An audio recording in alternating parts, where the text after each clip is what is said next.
Okay, so this PowerPoint's going to be shorter. We're going to get into some details about the 20s and the culture wars and everything that's going on. But first, I want to make sure you know something that I left out, I believe I left out accidentally when we talked about the Shepherd-Towner Act. Okay, remember, Shepherd-Towner Act was giving maternal care, maternity care, uh, to the women who were pregnant, prenatal care. It was going to give care to children, and it actually went away. If you recall, it was not renewed. It worked throughout the 1920s, but it wasn't renewed. It never became a law. What happened that I forgot to tell you about, I mean, I told you that there were people that opposed it, like Margaret Sanger, who said, well, if you give them that kind of care, then obviously these women are just going to go and have all kinds of babies. And I remember saying something to the effect of, clearly they thought it was just much easier to raise children than it really is in the real world. But the American Medical Association and a lot of conservative senators are going to come together, and they're going to actually pressure Congress. Okay. So by the time it got up until, 1929, by unknown caller. So sorry. By the time it got up until 1929, that bill had been just kind of on bureaucratic hold in some ways. It had gotten an extension or two. But what I want you to know is it never became a law, partially because of Margaret Sanger and her stuff, and also the fact that women didn't vote alike. They did not ever become a voting bloc.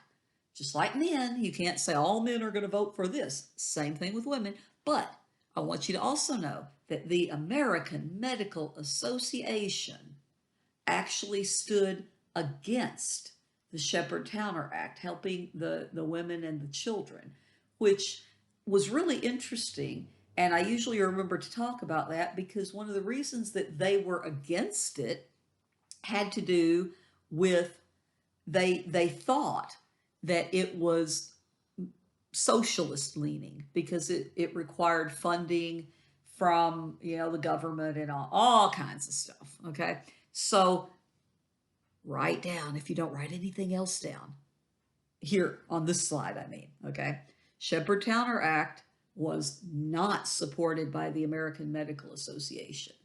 Okay, and I personally think that was sad but true. All righty, so let's take off and finish up this one, much shorter.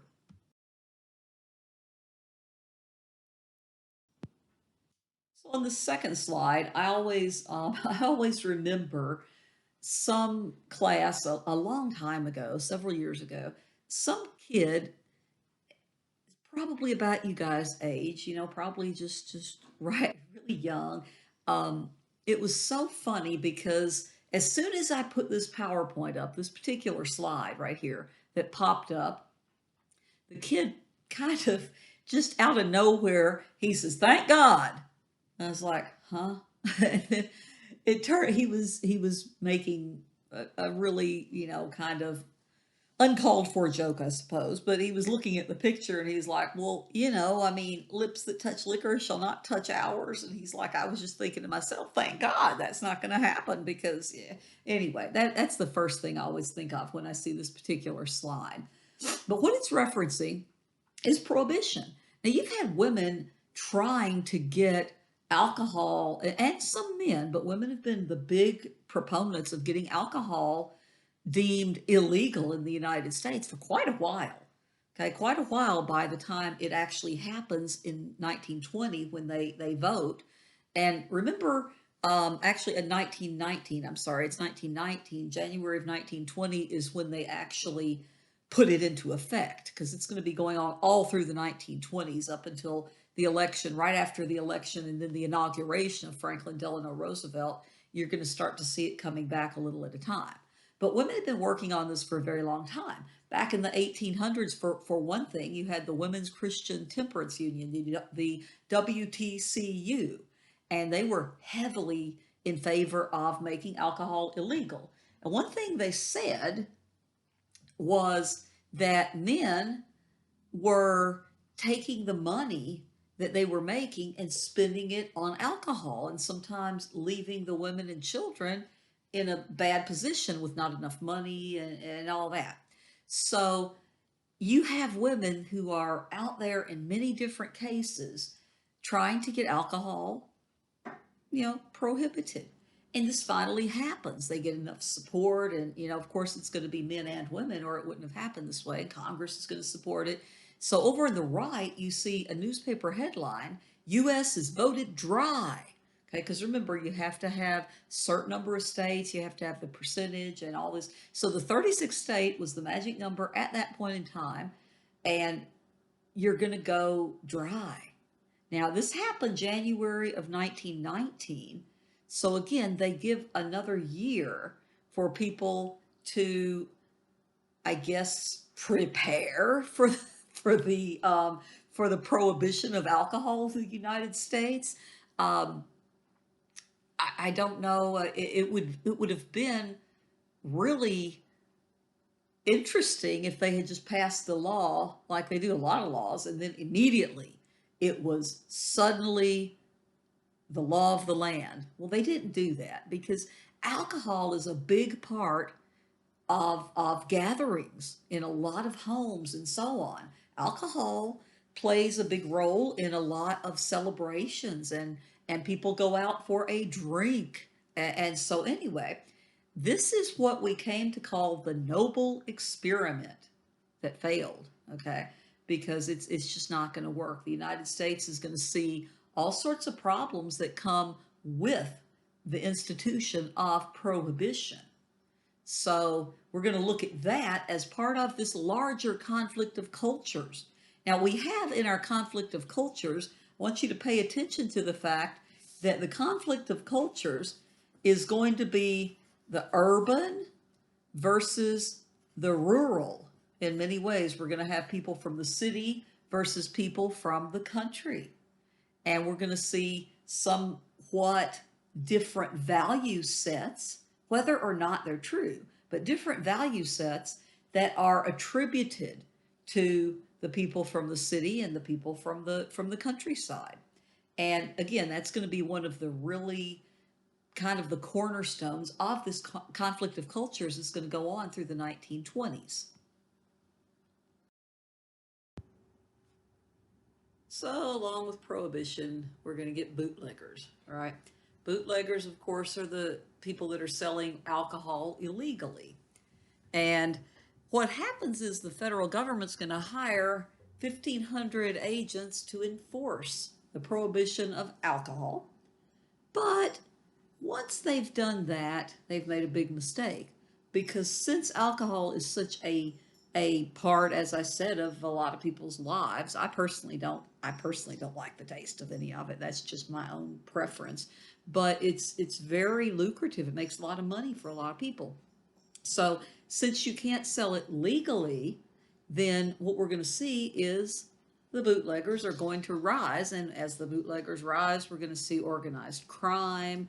And it's going to start with, well, it's going to start with the bootlegging and prohibition and so on. And it's going to be centered a lot of times in Chicago. But the one we're going to talk about is basically Al Capone, because he's going to be probably a name that you've heard before, and the best known of the gangsters at the time working on the wrong side of the law during Prohibition. So, what about Al Capone? Well, again, he's the most famous of these gangsters, and he had a rough life. There's a book that came out just a few years ago called Capone, which was really well received, and it talked about his life when he was very young. His mom was a prostitute, and I mean, he had a really terrible upbringing. He ended up, I mean, as a young kid, he joined a gang, and at some point they gave him the nickname Scarface. There's a movie called Scarface. There's pop culture references, but he got you know cut across his cheek one time while he was in a fight in that gang. So anyway, he ends up in Chicago, and he ends up becoming the really the crime boss in part of Chicago. And by 1920, when we have prohibition going into effect, we're going to see that Al Capone is going to make himself the um, he's going to make himself the number one bootlegger in the nation. Okay, now prohibition, remember, is going to be something that if you were in the right time, the right place, and you didn't have any qualms about breaking the law and all of the things that go with that, this was going to be a way to make a lot of money. And he's going to get extremely wealthy through his, his bootlegging. So he was in jail a few times. I mean, starting when he was a young, young boy, but he was in jail quite a few times. There's going to be, this is like, if you've ever heard of the mobsters, the gangsters, and all that. This is the time where you had Chicago going through all these battles that the gangs were fighting each other over territory. And there's something called the Valentine's Day Massacre in 1929, I think it was, that you're going to have Al Capone's men going out and actually killing several of their rivals. And so, anyway, he's going to become a household name in the 1920s because of these type of things. So, Al Capone is going to finally be caught not for bootlegging, but for tax evasion, which we always, people who've studied about it, we know. I mean, that's kind of interesting. Okay, they couldn't prove the other stuff. They couldn't ever really bring it back directly to him. So you're going to find that eventually what gets him is tax evasion. So he ends up serving some time in prison. So what you might or might not know is the way he was caught was through a group. It was a group that they called the Untouchables. This was a kind of a nickname for some guys in the bureaucracy of the United States working to try to stop these type of things like bootlegging and prohibition. But there was a guy, and I always remember this guy's name. It was Elliot Ness, and I remember this guy's name because there was a TV show that was on before I was born. It was in the 1950s, I believe. But every once in a while, I would see a rerun of it when I was a kid, and they would. I think the introduction to the show said something like "The Untouchables," starring so and so as Elliot Ness, something like that. So I could always remember the Untouchables. That was the team that Elliot Ness was part of, and they're the ones that ultimately brought down Al Capone. So Capone ends up, he ends up in prison again because of that. He eventually ends up in Alcatraz. Okay, if you've never been to San Francisco, first of all, go someday because there's a lot of stuff there to visit. But Alcatraz is kind of an interesting thing. There's a great tour they give you of Alcatraz. But remember, it was supposed to be a place you couldn't escape from. And that's why they put him there. But you know what happens with him? He went in prison in about, I think it was 1931, but he gets out early in 1939, I believe, because of good behavior. Now, the thing about him, too, the thing about his death is his last probably several months that he was in prison. Maybe one reason he had good behavior at that point, several months he spent in the prison hospital because he had syphilis. Okay. So once he got out of prison, he is going to die young. He's going to die at age 48. And he had gone and settled in, I think it was Florida. I don't remember exactly where he settled. But anyway, that's kind of a brief overview of Al Capone himself. Again, if you're a reader, the biography of Capone is really, really good. So you notice also on the PowerPoint itself that he had 1,000 gunmen in his gang, 1,500 agents hired to enforce prohibition. So again, it's not really a great wonder that it was difficult to make his activity as a bootlegger stick. And you're going to see at least 250 deaths in the city of Chicago between 1920 and 1927 that are directly caused by his gang and, again, prohibition. So on the fourth slide, we're looking at still the conflict of cultures. And this is where I mentioned earlier that a big hunk of the conflict is going to be due to the rural versus the urban. Okay, the urban versus the rural, the people from the city versus the people from the country. And here's an example of that. Okay, we had a lot of middle class progressive people who had wanted prohibition, which again, progressive today, a lot of times we hear the word liberal and progressive, as we talked about in person. Sometimes same thing.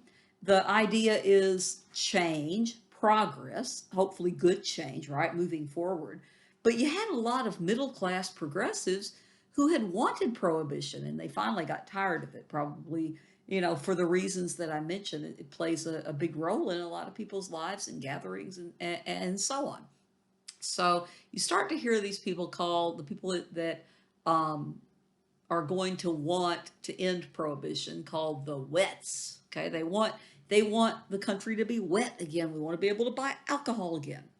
So out in the countryside, though, rural, provincial, largely Protestant Americans are going to continue really strongly supporting prohibition of alcohol. Okay, now part of this is there's a lot of pieces to that puzzle, but part of this is association of drinking with the city and the association of the city and the dwellers in the city with lower morals. Okay, now there's all kinds of. I even have an I Love Lucy example that I'll spare you. If we were in person, I probably would tell you that example. But um, what you're going to see is people out in the countryside a lot of times thought that people in the city really were very different from them. That the people in the cities had, well, I guess, I mean, I was thinking of a way to kind of put all this together, but the 1920s was full of this conflict of the cultures, and again, the ideas that the people out in the countryside had about people in the city was that basically the people in the city were against their more traditional values, that you have the people out in the countryside feeling that their values represented, quote, the real America, end quote, or something like that. And you're going to have a lot of other things going into that besides just the fact that it was country versus city. Part of the problem was they saw the people from the country a lot of times saw people in the city as being, you know, very open about adultery, being very open about um, having sex before marriage, being uh, exposed to, say, magazines that they saw in the 1920s out in the rural areas. They would see pictures of the flappers, like the ones I've showed you, and the hairstyle and the fact that they're showing, their legs and, maybe even their shoulders. That came to be associated, that sort of thing came to be associated with the city for a lot of people out in the countryside. And for their part, people in the cities looked out to the people in the countryside as being a little bit backward. They're more stuck in the 1800s was one thing that you would hear sometimes. And you have so many different things going on in the 1920s that it's hard to put your finger on it and say, well, this best represents the 1920s, because there's incredible differences between looking at the 1920s as the roaring, booming 20s, where we have a lot of people making a lot of money. And then we also have to compare that with the people who were really losing as they saw the wealth gap getting bigger and bigger, like we mentioned before. So we're going to see all this cultural stuff just come out and explode during this period. So the United States is trying to move forward, but in some ways we get a little bit stuck as to how far forward we're going to move. So we're very much divided group of people at that time. And we're going to have again the rise again of the KKK, which shows something else about the society, and we'll talk about that. But there's a lot of different aspects that are not popular, like pop culture, the things that we talked about, the flappers and the cars and the clubs and the jazz and all of the fun stuff. There's so much else going on there, and a lot of it's going to come out in this actual culture war. So again, another piece of this, if you look at just what I have up there on that third bullet point, is rural, provincial, largely Protestant Americans, because a lot of the Protestant churches are very much and were very much against alcohol. So again, those people are going to tend to stick with the idea of prohibition. Now, 1933, again, once FDR, Franklin Delano Roosevelt, is elected in November of 1932 as president, he comes in, is inaugurated, I believe, in March of 1933. And one of the first things he does is he starts to bring back alcohol, very low alcohol beer, I believe was the first thing he brought back. And then finally they're gonna actually repeal the 18th Amendment by a new amendment to the Constitution, which is the way that happens. So, in other words, we've mentioned this in person before, but remember, if we have an amendment to the Constitution, it doesn't mean it's forever and ever, because it can be actually repealed by another amendment.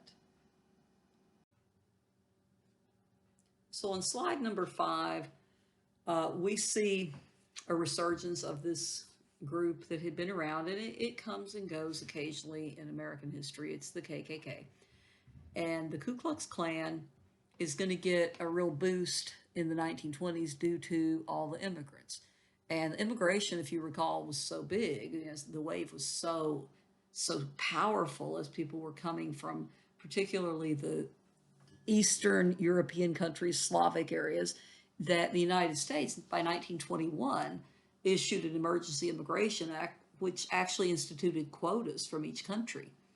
And there's a movie that's released right around 1915. It was either 1914 or 1915, called The Birth of a Nation by a guy named D.W. Griffiths. Now, that movie is interesting for a couple of reasons. First of all, it's a movie that portrays the KKK as patriotic and as kind of the saviors of the United States. And so you're going to have a lot of people that believe the KKK is patriotic, as they're completely against immigrants. And it's not just immigrants. Remember, it started back really in the time where the slaves were being freed, and the KKK was very much against equality for black men and women. So at this point, it really kind of goes a little bit bigger as far as the people that they're targeting.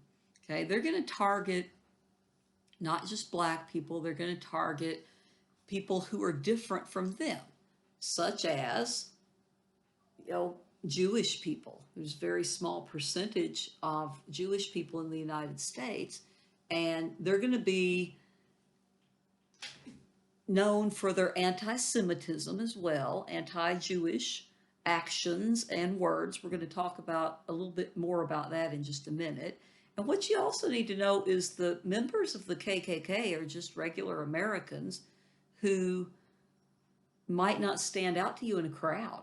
Just all kinds of different people joined the KKK. And that shows the depths of the white supremacy that, again, rears its ugly head every now and then in the United States. But they were just regular people that you wouldn't pick out of a crowd and say, oh, well, that person is probably a member of the Klan. Probably wouldn't do that. Now, the KKK is going to end up with this new surge in membership, not only because of the great number of immigrants, but also because something happens in the public eye that has to do with a young Jewish man. Okay, young Jewish man, Leo Frank, same, last name is Anne Frank, Leo Frank. He was a guy who ended up, he was, I believe, an engineer. He was a brilliant guy by all accounts, and he ends up moving to Atlanta, and he's working for a factory. And he's kind of an overseer. He's a guy that's pretty, I believe, high up in the factory system. And he is accused and convicted of the murder of a 13-year-old little girl named Mary Fagan. Okay, so this happens in 1913. So he gets, indicted, and the case goes to trial in 1913. And there's a man who testifies against Leo Frank, and his name is something. I remember that guy's name. But anyway, the guy who testifies against Leo Frank is going to describe himself as being an accomplice, right? So he's blaming it on Leo Frank. He's saying, yeah, I was there. I saw what happened, but I wasn't the one who killed her. So what ultimately happens in this case is he's going to be convicted in late summer of 1913, and he's going to appeal. They're going to appeal, and it's going to go all the way up to the Supreme Court. And at this point, they're going to find that there were some things that had not come out in the original trial. So what happened was, it went to the Supreme Court, and the Supreme Court, remember, they don't take every case that comes, to them wanting to be heard. Of course, they couldn't. But the Supreme Court is going to, actually, they're gonna have some of the case is going to be denied by a couple of the justices, and they're going to argue over some technicalities within the Georgia courts and so on. They're going to hear some arguments, but they're going to eventually not issue a written decision. So you're going to have a lot of question about his innocence or guilt that comes up. So some of it, again, has to do with technicality, saying things like, for example, that he was not present during one of the verdicts when it was read, and so therefore, are they sure that he had really had the due process that the Constitution guarantees, and all kinds of things about the fact that the trial that they were discussing had been it had been litigated in many ways in the newspapers, in the news, and there were a lot of people that were waiting at the courthouse during the trial to see, if he was found not guilty, then there was a concern as for, for his safety. So anyway, what's eventually going to happen is the Supreme Court does take this case. Now, again, they can't take every case because that would just be impossible. But they hear the appeal, and then in 1915, they're going to deny his appeal. Now, part of the reason they do that is again sort of a technicality. They they say that it took a long time for he and his lawyers to act. So anyway, long complicated story. You end up with it going through, and what they had done is the one court had denied things because the lawyers had not appealed quickly enough, the some of the inconsistencies, some of the things that had happened in the lower courts, and so on. Anyway, it's a really long story, but to make it a little bit quicker, I'll just say that the governor of Georgia decides that he wants to commute Leo Frank's sentence instead of having him executed, to commute it to time that had already been served. So the governor wanted to actually give him a full pardon, but he thought, he's just going to commute it to life in prison and then it would work itself out, which apparently the governor of Georgia thought that it would be easy for Leo Frank to prove his innocence. But what happened was the media is going to be really on the side of anti-Semitism. You're going to see it constantly. You're going to have a lot of people who notice exactly how biased they are against him because he's Jewish. There had been something very similar that had happened a while before this over in Europe, in France, actually, called the Dreyfus Affair. It's compared to the Dreyfus Affair a lot, even at the time, because this was something that was visibly anti-Semitic. So anyway, you're going to see that once this sentence was commuted to time served, there's a lot of men that are going to be so furious that they actually talk about kidnapping Leo Frank from prison. There's going to be about 30 guys, and they all have different ways that they're going to break in there and all kinds of stuff. And it's really, if you ever have a chance to read about it, and there's actually been a couple of movies made about the Leo Frank affair. If you ever have a chance to look into it, it's so fascinating, all the things that go on. But anyway, you're going to have people that actually say, we're going to go and we're going to kidnap him. And a bunch of guys do. They leave, head for the prison, and they do exactly what they said they were going to do. And they're going to drive pretty far back to the area in, I guess it's a suburb of Atlanta, and they're going to hang Leo Frank. Okay.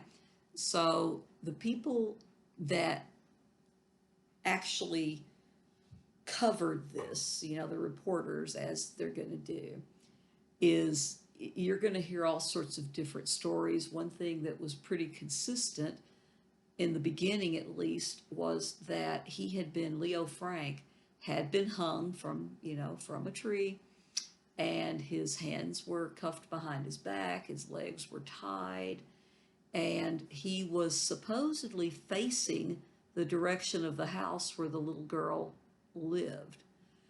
So, another really disturbing part of this whole story is, I mean, this is 1915, and we've had photography for quite a while by that point, and there are surviving pictures of the lynching, and it's terrible. It's absolutely terrible, because not only did they take the pictures proudly of themselves after this lynching, it's exactly what you would have to call it, but you're going to find that they're going to start selling pictures of the lynching for really, I don't know, just a few cents as postcards that you could use. And this, I mean, this is so, I think it's very upsetting every time I have to talk about the Leo Frank case, or every time I have to think about how that all came out. It was ridiculous. So anyway, the lynching was something that in certain areas was actually thought to be pretty patriotic. And again, it shows the anti-Semitism, because the guy whose name still escapes me, the guy who testified and said he was the accomplice, it kind of seems like he probably was the actual killer. But anyway, that's modern times. When we're looking back on it from today, we're able to put some of those things together. But a lot of that is not going to be known at the time. So Leo Frank is going to be found in quite a few. As I said, there's books, there's going to be movies, there's going to be all kinds of things. But there's one that actually, I don't know if you could still find it. It came out in 1980 something, when I was I don't know, I was a little bit older than you guys, I think, when it came out. But I think it was called just The Murder of Mary Fagan. And it was actually a pretty good movie. I recall I liked it when it came out. I thought it was interesting, and it's probably where I learned about the Leo Frank affair from the very beginnings. Probably first time I heard of it. But there's also going to be a play that came out on Broadway sometime. I don't know if it was in the 80s or the 90s, and it was going to be based on this story as well. So it's a terrible story. There's a lot of things we could say about it, but one thing I want you to know is that it shows the anger of a lot of regular, ordinary Americans toward the Jewish people. And also, the KKK does get a lot of new members after Leo Frank's lynching, which again is a sad, um, it's a sad marker for that event. So at this point, I'm moving on to the next slide, which is number 6. So we're talking about modernist religion. And modernist religion, you're gonna have some of these people who are trying to bring the religion of Christianity into what they consider to be the modern world, and ways that they believe you should do that would be to abandon some of the things that Christianity had traditionally taught. So this is part of our conflict of cultures again. And yes, there is an element of still rural versus urban, with a lot of people out in the countryside really wanting to stick to the old, um, the old tenets or the old beliefs of Christianity, and some of the ones in the urban settings wanting to change and update Christianity. So this is all part of that much bigger picture. So we have the difference drawn here with the modernists, who are going to put a lot more emphasis on science than on religion and the Bible. There were, I don't know, there was a series of pamphlets. I'm trying to think what year that was. I don't remember what year it was. But sometime before this, there was a series of pamphlets that was published called The Fundamentals. And that's where you start to hear the term fundamentalist. And so you end up with fundamentalism being compared often to the modernist Christianity that some people were pushing for in the 1920s. So it causes a break in some of the Protestant groups in the 1920s who really, who are really going to want to change some things. And what they're doing is, I have on the slide, it's like they want to abandon some Christian tenets, and I have like what or something like that, right? So, what they're looking at is the modernist sometimes wanted to state that humans are born good and that no matter what, humans are going to be good. Now, again, this is going to be the cause of a break in some of the churches, in the Protestant churches, because remember, you have the whole idea of original sin in Christianity, that if you are born with sin, then you need a savior. So that would be a really big thing to abandon. But this was something that some people were talking about in the modern world of the 1920s.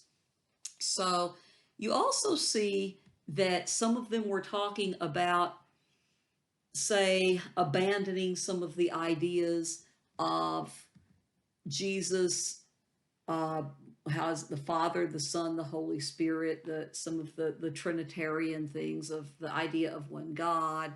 Some of the people in the modernist religion were very stuck in the idea that you really could not advance in this country unless you changed the basic, religion, the one that was the biggest in the 1920s in the United States, which was Christianity. And then, of course, some of the modernists wanted to deny such tenets of the faith, of course, as the virgin birth of Jesus and the Immaculate Conception and the miracles and some of these things.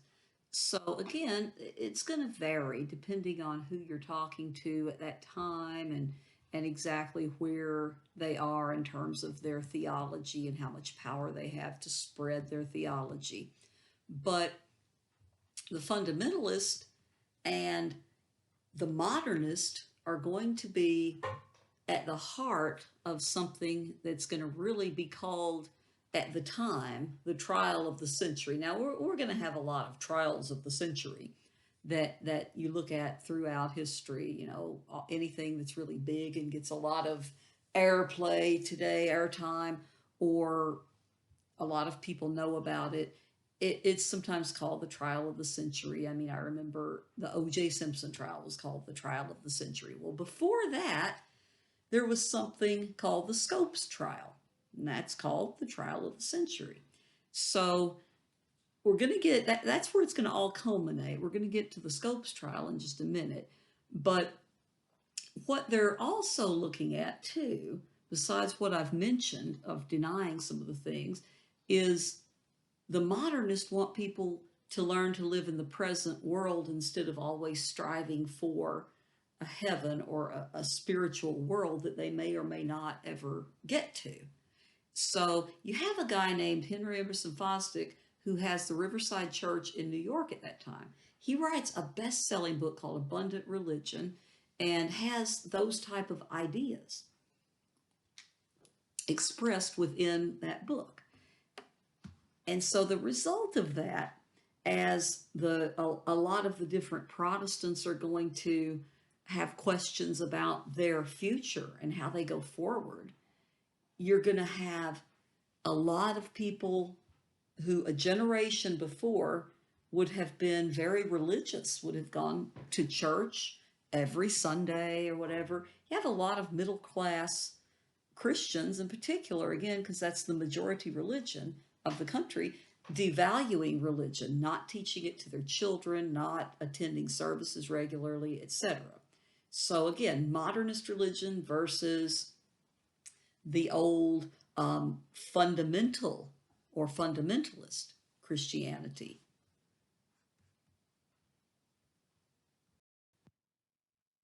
The important thing on slide number 7 is Helen Merrill Lind and her husband Robert, they're sociologists, and they do a study in a place called Muncie, Indiana.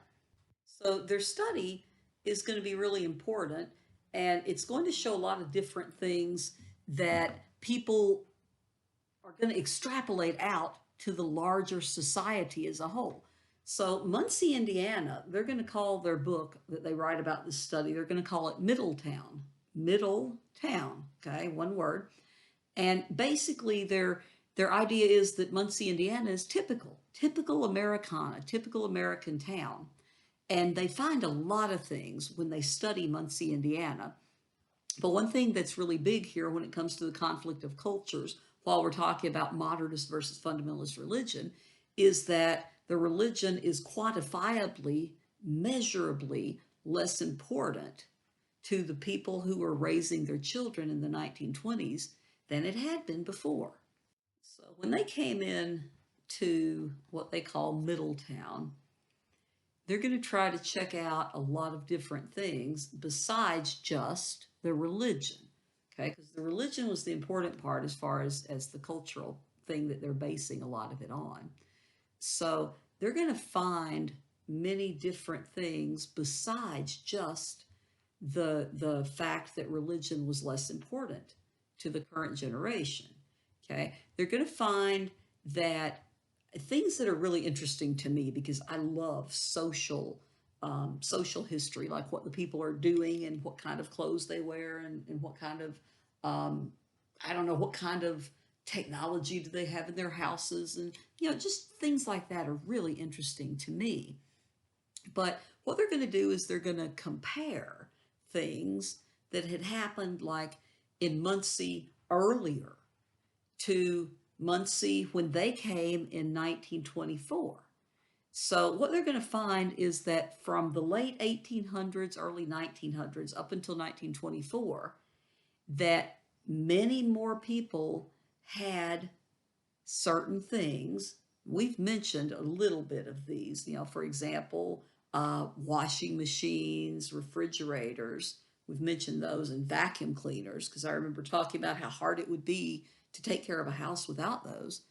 And at this point, by 1924, many people in Muncie, Indiana had running water, both hot and cold, and flush toilets.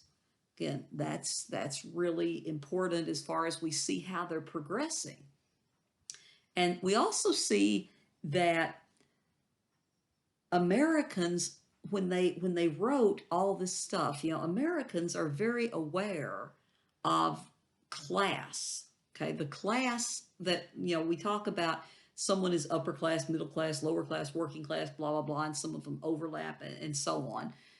They're going to find that there's a very keen awareness among Americans as to what those classes mean, whether you're part of this class or the other class. So they found that the more, what we would call the middle class, worked with ideas, and these are the people that are going to work not generally with their hands and their bodies, they're going to work with their minds. And these are going to be, again, the doctors and lawyers and all the stuff we've talked about before. But the working class is going to work with their bodies. They're going to work with things instead of ideas. They're going to create things, right? Industrial revolution. They're going to work in factories and do that type of thing. So they found that there was a great gap or chasm between the middle class and the working class, and that both were distinctly aware of it.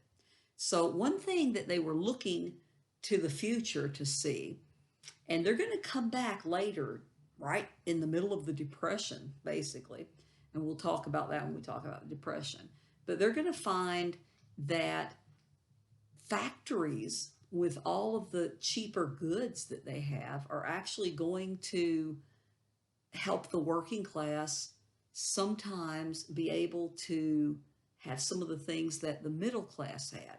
So, in other words, the working and the middle class are aware, self aware, but in many ways they're getting a little bit closer together as the standard of living is going to increase due to cheaper goods from the factories. So all of that to me is really interesting in terms of the conflict of cultures. But the big thing is they went there to check out the religion and they found a lot of other stuff, which all plays a big part in the picture. Slide 8 kind of outlines a little bit more of what I talked about on the earlier slide, so we don't have to go back through all this again. But it's important that you keep in mind, again, the fact of the urban versus the rural and where everybody fits into all of this, moderate and modernist and fundamentalist and very conservative. And the fundamentals pamphlets. And here's what the fundamentals or the fundamentalists also believe is the literal Bible interpretation in English. If they're reading English, they're going to say, well, the Bible means exactly what it says, no matter what language it's in. And again, the fundamentalists are not going to really accept a change in the name of science. They're going to say that evolution is not important and it's only a theory. And that's as I have a decent science background. I'm not a fan of math, as I freely admit, but I do have a very um, decent science background. And it always annoys me when people say things like that out of ignorance. They'll say, "Well, it's just a theory." Well, if you ever attempted to say that about anything, be sure and look up exactly what a scientific theory is and what it has to go through to be called a scientific theory, which is very different than me just saying, "Well, I have a theory why my dog barks all the time." Yeah, scientific theory is very different. Okay, so we also have coming out of the fundamentals and the fundamentalist movement, we have an evangelical movement, which is basically a revival movement where we're going to have people going out and spreading the gospel in the Protestant circles very widely, at least for a time period. You're going to have this big renewal of the idea of revival. It all kind of culminates here between the religious, between the modernist and the fundamentalist in 1925. And I kind of mentioned this in the very, very first slide, even though I promised you this one was going to be shorter. I'm so sorry.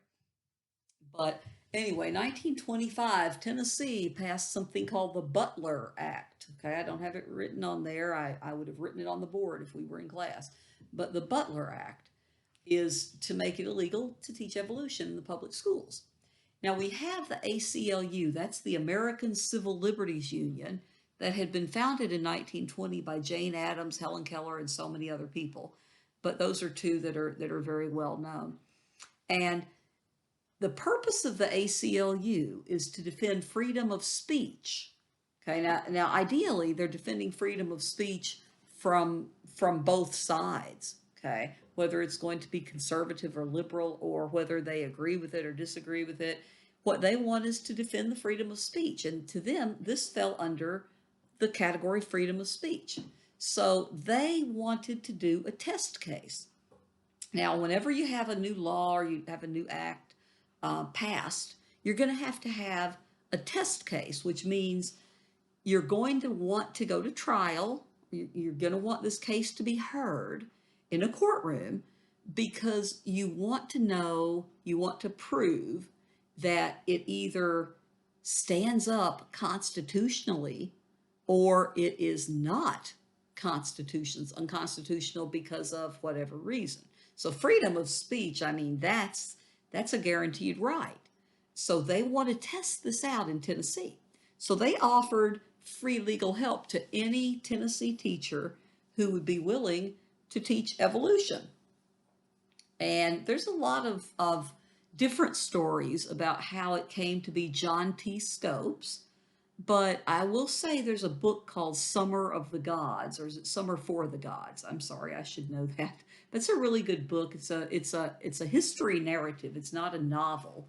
I mean, it's the actual nonfiction story of what happened that summer in 1925 in the little town of Dayton, Tennessee, And there's different stories about exactly some of the details, and I'll tell you a little bit about more about that.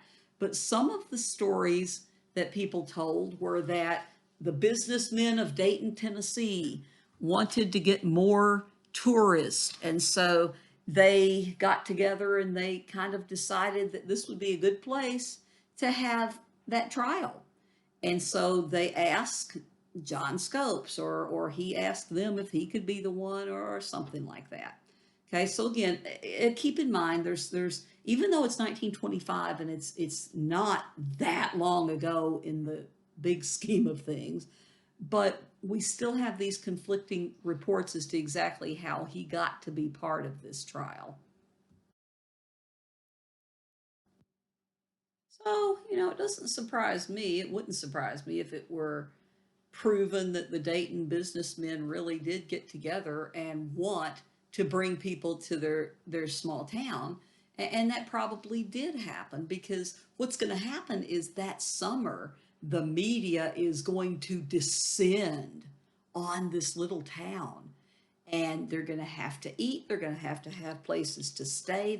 I mean, it's going to be a boom for that town that summer.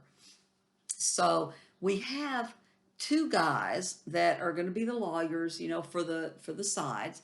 Clarence Darrow is going to be the representative of the ACLU. He's defending John T. Scopes, because John T. Scopes, says, "Yeah, I taught evolution." Okay, well, let's put that on trial. William Jennings Bryan is going to be a fundamentalist Christian attorney who is the spokesman that supports the Butler Act. Okay, supports getting rid of any references to evolution in school.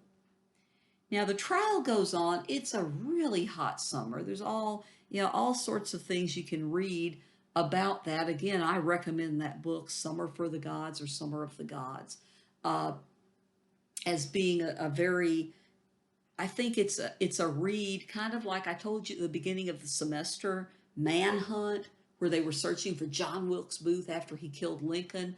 I think that Summer for the Gods actually is that type of read. It's a very easy to understand, but also very much shows all sorts of different sides as to what was going on down there in 1925, that summer. So anyway, you got Clarence Darrow, ACLU defense attorney, William Jennings Bryan, the spokesman for the Butler Act and for the fundamentalists. So they go through this whole trial, and John T. Scopes was found guilty of teaching evolution, and he got a fine of $100.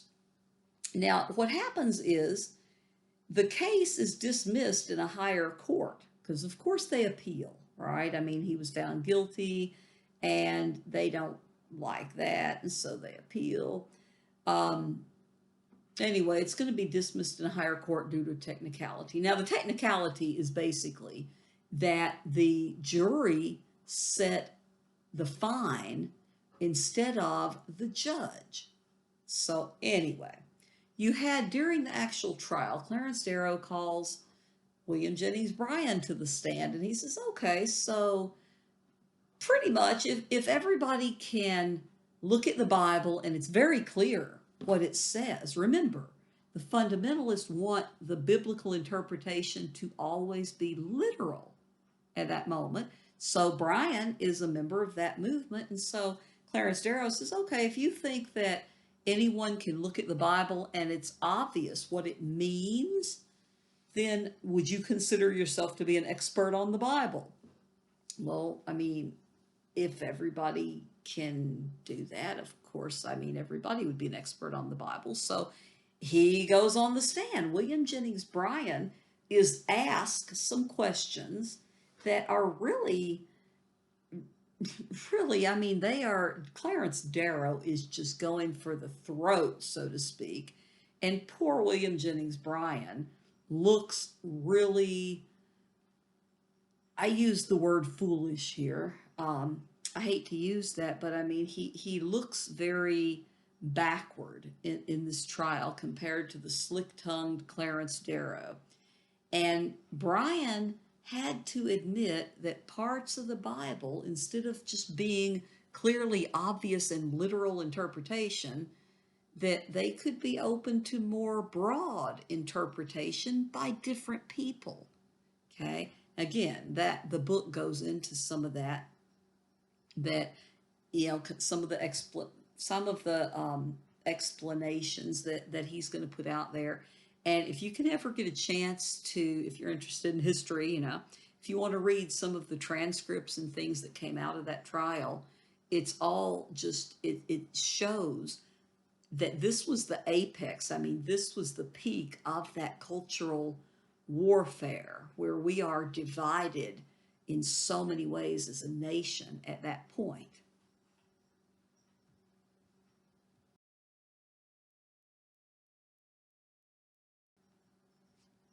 A couple of interesting things though here is that John T. Scopes, I mean, first of all, he was the one who had said he taught evolution, and there was some controversy here because he really didn't teach evolution.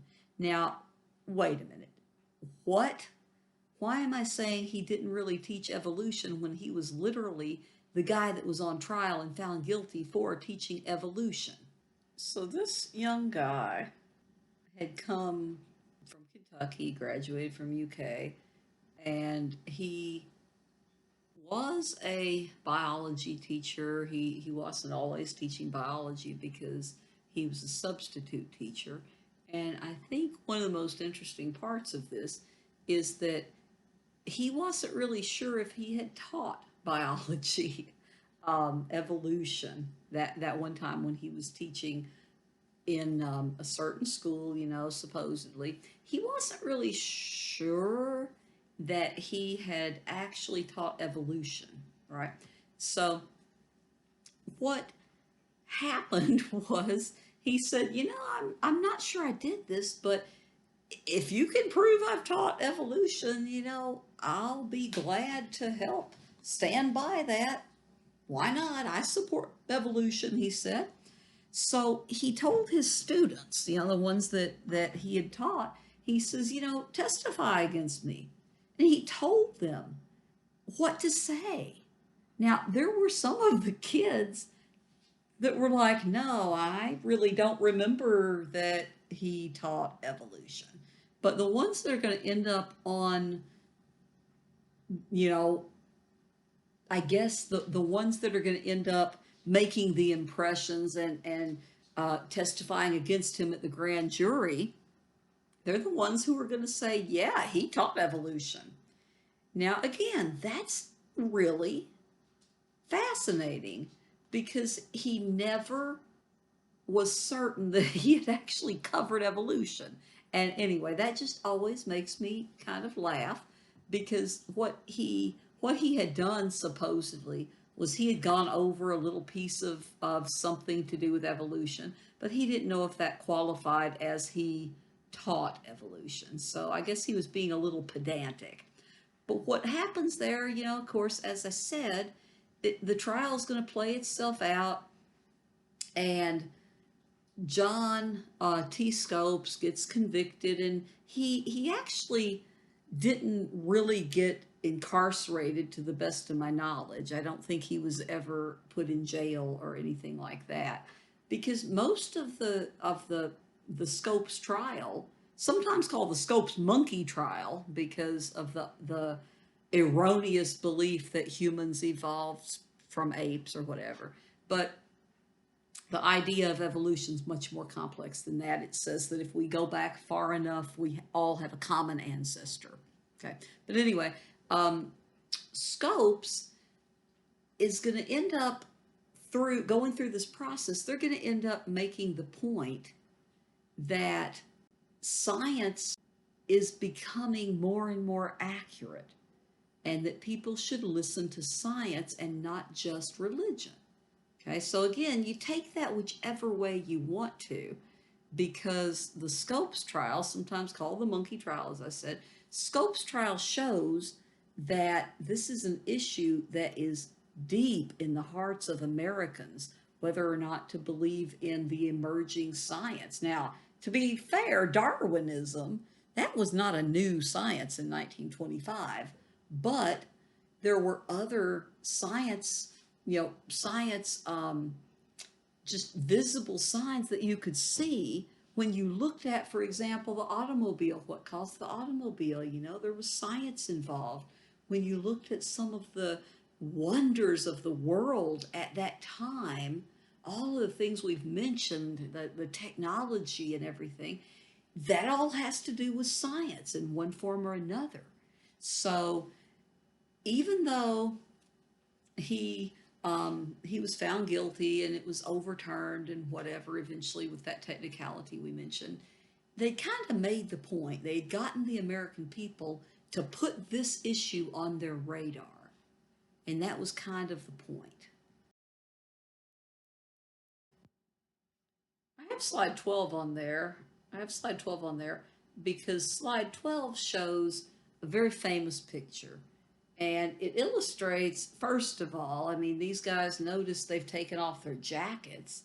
And that's something that respectable men did not do in the 1920s. But you also see that they've got, well, at least William Jennings Bryan has a fan. And what happens in the courtroom is it becomes unbearable, first of all, because there's no air conditioner. Okay, there's no air conditioning. And they decide to move the trial outside. If I'm not mistaken, it was under an oak tree or something, under a big tree, and in the shade, hopefully, and they had their fans and whatever. But the controversy about this picture is that William Jennings Bryan on the right, and this is such a silly controversy, but William Jennings Bryan on the right is not wearing suspenders. Now, Bryan is the spokesman for the fundamentalists, for by, kind of almost by definition, mainly, I don't know, mainly, largely made up, I guess, of rural people, country people. And then on the left, Clarence Darrow is wearing suspenders. Bryan's not wearing suspenders. Clarence Darrow's wearing suspenders. This became controversial because a lot of rural men looked at Bryan sitting there with a belt, which was a symbol of urban culture and those crazy things that happen in the cities, and they wondered as to his sincerity, which again I think is really it's really kind of a silly controversy. Now I want to tell you another thing about poor old William Jennings Bryan. He's not in the greatest health. The trial only lasts about a week. I mean, it puts, as they say, Dayton, Tennessee on the map. Only lasts about a week, but poor William Jennings Bryan is actually going to die less than a week after the trial. He's going to die less than a week after the trial. So it's going to be the trial of the century until the next trial of the century came on. But anyway, they're gonna have their case in front of the American people. So poor Harding, one of the big stressors that he was undergoing at the time is called the Teapot Dome scandal, 1923. And this is something that was considered, how the Scopes trial was considered the trial of the century until it wasn't. Well, the Teapot Dome scandal was considered to be the scandal to end all scandals. It was considered to be the worst scandal in American politics ever.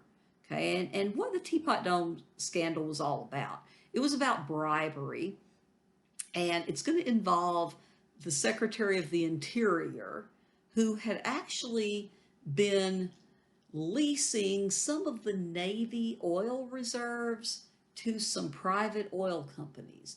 Now he's giving them really good rates, and usually um, when you're going to work in the government, okay, or even for, say, the college, which of course is part of the government, but you're going to have people bid on their, how much will it cost for me to do this job, and you have competition. Well, it turned out that the Secretary of the Interior is going to be leasing these out, these reserves out to the private oil companies without any competitive bidding. So when you're dealing with the government, you're supposed to actually have some competition. Well, they did. So you're going to have the guy who was actually the Secretary of the Interior. His name was Albert Fall, and he's going to go to prison. Okay, and again, this is a big news item in the day, and it was investigated by everybody, and they found a few little chinks kind of in the armor, kind of scratches in the armor where they could figure out some of the evidence. And some of the evidence just wasn't very forthcoming. So you're going to have some guys getting in trouble because of loans that actually were bribes, and it was kind of silly because the Secretary of the Interior, when he took the bribes, people noticed that he got pretty rich. And so, again, the perfect crime was not committed here. So, again, the loans and so on, we're actually going to see are bribes. So anyway, that's all you really need to know about that. It's under Harding's administration. It's scandalous because we have naval oil reserves being leased out to people who are not the Navy, and then the guy in the Interior, Secretary of the Interior, is then leasing them out to others and taking bribes. So anyway, we know that Harding has died. So who is his vice president? Well, that would be Silent Cal, Calvin Coolidge. I like Calvin Coolidge, as I say sometimes for all the wrong reasons. I mean, he's just a character. Okay, so upon Harding's death, of course, the vice president becomes president.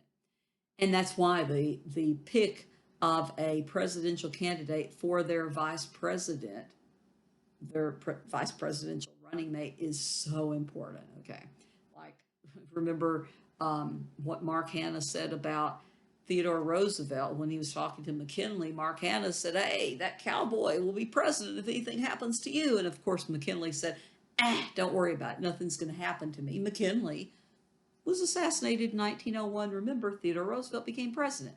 So Calvin Coolidge becomes president upon the natural death, probably, of Warren Harding. And I say probably because just like today, there's always rumors. There's some rumors that went around in that time that somebody poisoned him. I mean, I don't know. It makes more sense to think he probably had a heart attack or a stroke. It makes a lot more sense. But anyway, Calvin Coolidge didn't really want to be president, I don't think. He didn't act like he wanted to be president.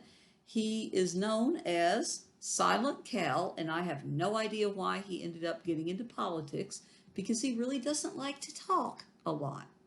He had been the former governor of Massachusetts, and when I say what kind of a president was Calvin Coolidge, well, he was, well, let me put it this way. After the scandals of Teapot Dome in particular, after the scandals in Harding's administration, a lot of people really came to like Calvin Coolidge. Okay, even though he wasn't the most, I don't know, active president that you ever saw. And there's a great story about him, and this is probably not true, but I always love to tell this because this is supposedly, he was called Silent Cal for a reason. So the story goes, supposedly, this one guy is talking to his friend, and he's getting ready to talk to Calvin Coolidge, and he says, "You know what? I bet I can make the president say more than two words to me." And the other guy's like, "Sure, I'll take that bet," because they knew he was known for really not talking a lot. So when he met the president, supposedly this guy, shook the hand of the president and said, "Hey, I made a bet with my buddy over there, that I could get you to say more than two words to me. So supposedly, Calvin Coolidge deadpan said, "You lose." Ouch. Okay. Now, supposedly that never happened. You know how those stories come down to us. But anyway, I still like that story. It sounds very fake, but it also sounds like it's in the spirit of Calvin Coolidge. So anyway, Calvin Coolidge is going to be coming in to Washington, D.C., and he's going to take the oath of office and everything. And people in, in the electorate really didn't know much about him. He hadn't done very much. And so he had kind of laid low. And so he was able to avoid being blamed for things like the Teapot Dome scandal. So again, it sort of is a time where he's able to get the people of the United States to trust the presidency again, at least for, at least for the moment. So he was pretty popular in his own time. Now, one thing that's notable about Calvin Coolidge, and this is not on your PowerPoint, again, a reason why you should listen to me run my mouth. Calvin Coolidge is supposed to be the first president who gave a presidential speech on radio. Now, remember, radio, commercial radio, it started in 1920. So that, he's right there at just the right time to use radio and the technology. Now, one thing that's also really good about what Coolidge did, I think, very strange that it had not been done before, but in 1924, he granted citizenship to Native Americans. Okay, listen to that again. 1924, he granted citizenship to Native Americans born in the United States. Well, I mean, come on, really? They were born in the United States. They were here before the Europeans. But anyway, it's it's going to take it's going to take a long time. So by 1924, they're going to actually be granted citizenship. So 1924, he's going to actually run for president on his own merit, and he gets elected. So Calvin Coolidge is going to be the president during the time of a lot of economic growth that we are talking about, literally at the moment, the 20s, right? The boom period. So he's going to find that he really doesn't like to spend a lot of time out there, dealing with industry, let's put it that way. So he doesn't like regulations. He gets a reputation for not really doing a lot. Okay, now you have one guy that supposedly said of Calvin Coolidge, he said, well, he aimed to be the least president he could, and he achieved it. So basically, Calvin Coolidge was more of a hands-off guy, hands-off president. He sort of delegated things. Now, did he did he do a lot to help the workers? Did he do a lot for some other things? Well, he didn't really do as much as many other presidents because, again, he didn't want to be that involved in things like regulatory activity, which was something that was definitely necessary in the time that he was living. And he wasn't all that interested in foreign policy, delegated that out, of course, as well, without micromanaging really anything.